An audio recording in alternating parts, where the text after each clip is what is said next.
Salut! Vous faites quelque chose. Si ce n'est pas le cas, venez fabriquer avec moi un établi de perçage pour perceuse à colonne. Ou si vous avez juste une scie à table, c'est à peu près la même chose. En principe, c'est toujours pareil. J'ai utilisé des butées lors du perçage des centaines de fois, mais dernièrement, j'ai l'impression que je les utilise beaucoup plus souvent. Donc, j'ai fixé ça en dessous de la table de la perceuse. Un plateau en contreplaqué résistant à l'eau. D'un côté, laminé lisse par le dessous et de l'autre antidérapant, afin que la pièce à travailler y adhère bien. J'avais ici un morceau qui mesure 410 x 300 mm, si je ne me trompe pas. 300 mm, si je ne me trompe pas. Donc, je vais maintenant le faire à partir de ça. Et encore une fois, j'ai fabriqué une butée. À partir d'un morceau de chute que je fixe ici avec 2 serre-joints de type C, ce qui n'est évidemment pas très confortable. De plus, ces serre-joints gênent ici en bas lorsque je veux changer la hauteur de la table avec la manivelle. Quand je les tourne vers le haut, ils bloquent à nouveau quand je veux déplacer le mandrin vers le haut et vers le bas. C'est pourquoi j'ai décidé de faire quelque chose à ce sujet. Et ici, avec ces serre-joints, je fixe ensuite la pièce elle-même, si nécessaire. Je voudrais résoudre tout cela en utilisant une telle barre de serrage. Je vais commencer un peu en largeur, car en fait, tout a commencé il y a plusieurs années déjà. Quand j'ai commandé chez Unimax, c'était exactement ce genre de barre de serrage. Ils mesurent 1220 mm de long et j'ai constaté qu'ils ont exactement une largeur de 3/4 de pouce. Tout à fait de la même manière que la largeur. De ces rainures de guidage dans la scie à table. Et c'est justement à ce moment-là que je pensais à fabriquer un chariot de formatage improvisé pour cette scie, et je n'avais pas envie de fabriquer des petites barres en bois dur qui, après tout, changent de dimension à cause de l'humidité, etc. Alors je me suis dit, eh bien, je vais sacrifier ces 2 barres de serrage pour le chariot de formatage étant donné qu'elles mesurent 2,5 mètres de long, 2 barres de serrage de section 12 à 20 mm couvrent pratiquement toute la longueur. Elles s'emboîtent parfaitement dans la rainure. Ça roule très bien là-bas, c'est bien sûr droit, ça ne se tord pas, ça ne gonfle pas, etc. Sinon, en ce qui concerne ce chariot, je pense qu'il n'est apparu que dans une seule vidéo, mais cela m'a quand même surpris à l'époque que personne ne l'ait soit remarqué, soit commenté, ce qui m'a assez étonné, car c'est une chose qui, à première vue, est plutôt étrange. Voici des serre-joints qui permettent de fixer le matériau dans plusieurs positions différentes, mais si cela vous intéresse, ce chariot de formatage, comme je l'appelle, comment il fonctionne, comment je l'ai conçu et comment je l'utilise, n'hésitez pas à me le faire savoir dans les commentaires, je serai ravi d'en faire une vidéo. Maintenant, je vais juste emprunter ce serre-joint et nous allons continuer. Donc, même si je fais de mon mieux, cela finira par tomber. Donc, les 2 barres de serrage que je voulais utiliser pour un établi de serrage universel, que je vais enfin fabriquer dans un proche avenir, ainsi que pour l'établi de perçage, je les ai utilisés ici pour cela et je pensais donc que je vais devoir en acheter 2 autres. À cette époque, Unimax n'offrait que ceci. Dans cette couleur, ils les ont jusqu'à aujourd'hui, ils sont à un super prix, ils sont juste comme ça. Peut-être qu'ils sont par paire, je ne peux pas vous le dire maintenant. Après un certain temps, il a commencé à vendre un produit pratiquement identique de Rockley, qui ont encore 8 de ces simples pinces, en gros juste des vis, ou des vis avec des têtes, avec des écrous. 4 sont comme plats, en forme d'aile, ou comment dire. Et 4 sont à 5 pointes, pour bien tenir en main. Mais sinon, la barre est en fait identique. Bien que ce soit plus cher, je pense qu'il trouvera ses acheteurs. D'une part, il y a les pinces, que vous devez soit acheter pour ces barres, soit bien sûr, vous pouvez aussi les fabriquer vous-même. C'est aussi beaucoup mieux emballé dans un tube en carton, qui est vraiment solide, je ne peux pas l'écraser à la main. Et il y a aussi ce plastique luxueux, et c'est seulement là-dedans que se trouve la barre dans un certain emballage en plastique, comme celles qui sont vendues séparément. Ce qui, dans les services de transport en République tchèque, est un peu risqué, tandis que pour cela, le risque de dommages pendant le trajet vers vous est minimal. Donc, j'aime ça, je pense que le prix plus élevé est justifié dans ce cas. Comme c'est déjà le cas chez Rockley, comme chez Rockley, c'est simplement dans une autre couleur, c'est bleu, mais je pense que c'est le même produit, car Unimax prend beaucoup de choses directement de Taïwan où la qualité est tout de même un peu meilleure que ce qui est généralement importé de Chine, et même Rockley se fait fabriquer ou achète à Taïwan, donc. Je pense que ce sera le même fabricant. Le profil de cette barre est exactement le même, les dimensions sont identiques, seule la couleur diffère. Ce profil intérieur est conçu de manière à pouvoir y insérer des vis à tête plate plus larges, ou même des vis classiques à tête hexagonale.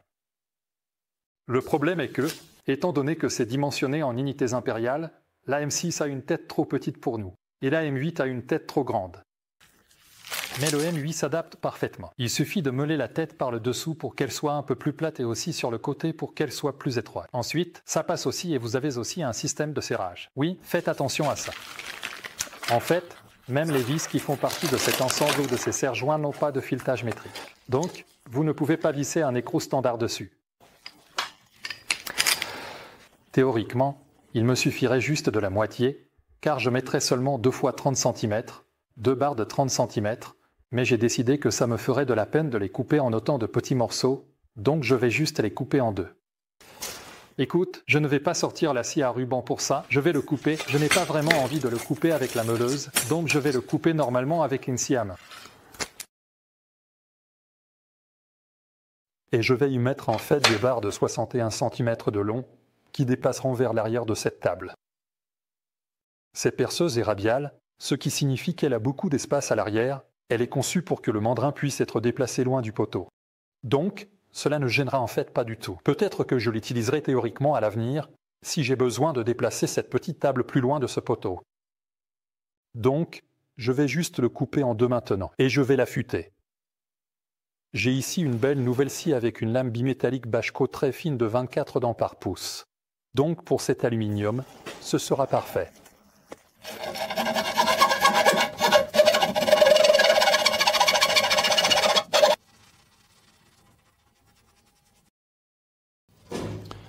Reconnaissez qu'il est absurde de sortir la scie à ruban pour ça. Je ne sais même pas quel type de bande j'ai là-dedans en ce moment. Probablement quelque chose de plus grossier. Donc, je devrais de toute façon le changer. Je vais juste le faire avec une lime. Ah, une lime, une lime. Mon Dieu. Où est-elle?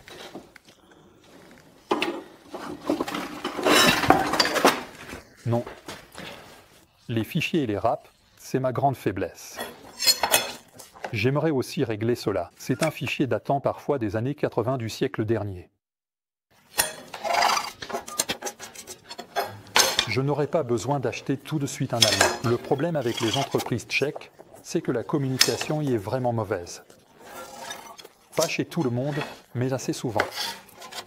Je reconnais que ce fichier n'est pas le plus aiguisé. Alors, ici dans cette planche, qui a simplement des dimensions prédéfinies, je ne vais pas inventer autre chose, je l'ai ici, c'est ma première petite table, donc je n'ai pas d'expérience, peut-être que ça se révélera trop petit, alors je le remplacerai plus tard, je vais juste remonter cette barre. Et je ne vais donc pas le fraiser, je vais plutôt découper le trot à la scie de table, simplement en plusieurs passages. Et ensuite, je vais le visser là-bas. Le problème, c'est que lorsque vous enfoncez cela dans le trou de 8 mm, il reste relativement peu de matière pour les vis. Je ne sais pas si j'ai quelque chose d'aussi court ici. S'ils étaient plus longs, je devrais encore les caler avec un matériau, pour qu'ils s'enfoncent dans quelque chose. En plus de pouvoir utiliser cette règle, en la déplaçant d'avant en arrière, comme la barre sera sur toute la largeur de la table. Je pourrais également utiliser ces serre-joints pour éventuellement, si nécessaire, fixer l'ouvrage lui-même ou un butée latéral. Il y a toujours la possibilité de saisir cette butée latérale avec une pince en cas de besoin. La seule chose que je veux encore faire maintenant, c'est en fait de fraiser un trou au milieu, afin de pouvoir y insérer des plaques interchangeables, car bien sûr, en perçant et en traversant parfois, soit vous devez toujours le caler avec quelque chose, ce qui ne me plaira probablement pas, soit vous pouvez simplement, avec le temps, lorsque le centre est endommagé, le remplacer par un autre en n'importe quel matériau, ce qui me semble assez pratique. Au centre, j'ai marqué un carré de 100x même, dans les coins, j'ai percé des trous de 20 mm de diamètre et ensuite, j'ai relié le tout avec une fraise. Et c'est dans ce trou que je vais insérer des inserts en différents matériaux. Je peux utiliser le même contreplaqué, que je peux en plus retourner, donc je peux avoir soit une surface antidérapante, soit lisse, mais je peux aussi y mettre une plaque en MDF faite du même matériau, qui est standard de 18 mm. ou même en aggloméré, ou par exemple en contreplaqué de construction ordinaire ou tout autre bois, qui est bien plus approprié aux forêts en HCS, c'est-à-dire en acier à haute teneur en carbone. J'ai toujours aimé chez Unimax que vous ayez le choix, par exemple. Là-bas, vous pouvez acheter une petite table, peut-être même à plusieurs niveaux de prix. Ou si vous souhaitez la fabriquer chez vous, vous pouvez y acheter au moins quelques produits semi-finis pour que le résultat soit un peu plus élégant. En ce qui concerne les tables achetées,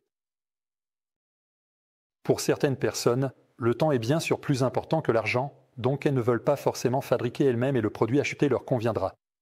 Je voulais me faire une petite table qui me convienne, qui s'adapte parfaitement à la perceuse radiale, ce que les tables normales ne feraient probablement pas. Et pour la deuxième, j'ai choisi un matériau que j'aime, qui me plaît et qui est, selon moi, meilleur, car la plupart des petites tables sont en MDF et ce contreplaqué est certainement plus approprié. C'est sûr que cette couche antidérapante est plutôt pratique, car cela empêche la pièce de bouger facilement et elle est maintenue par le bas, donc il y a en fait deux éléments qui s'opposent. Vous n'avez même pas besoin de serrer trop fort et ça tient comme un diable. Donc, je suis moi-même curieux de voir ce que la pratique révélera comme besoin éventuel de changement, d'ajout ou de modification. Merci d'avoir regardé, prenez soin de vous et faites quelque chose.